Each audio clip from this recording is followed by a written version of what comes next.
মালিক, হ্যাঁ কি হয়েছে বল। আমার তো 500 টাকা লাগবে বাসা বাজার করার জন্য। ও মালিক, আমারও টাকা লাগে, আমি শ্বশুর বাড়ি যাবো তো। আরে আমার কাছে মোট 500 টাকাই আছে, এখন তোরা দুইজনে মিলে সিদ্ধান্ত নে কে টাকাটা নিবি। ভাই, তোর কি টাকাটা জরুরি লাগবে? ও ভাই, আচ্ছা, এদিকে আলোচনা করে চলি। ভাই, এরকম খুচরা খুচরা টাকা নিলে আমাদের কোনো লাভ নেই, টাকার কোনো বরকত নেই। এর থেকে বেলা সপ্তাহে টাকা নেবো, টাকার একটা বরকত থাকবে, অ্যামাউন্ট বাড়বে। না, আমি সপ্তাহে টাকা নেবো, তুই চিন্তা কর তুই কি সপ্তাহে নিবি নাকি এখন নিবি। আমি সপ্তাহে নেবো ভাই। চল, মালিকের বলে।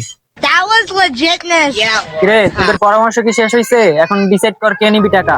মালিক আমি খুচরো টাকা নেবো না, আমি সাপ্তাহিক টাকা নিবো। আর তুই তুই এখন নিবি নাকি সপ্তাহে নিবি ওর মতো? হ্যাঁ মালিক, টাকা আমি নিবো, আমার লাগবে, দেন। मैं गाली नहीं देता, गाली नहीं देता।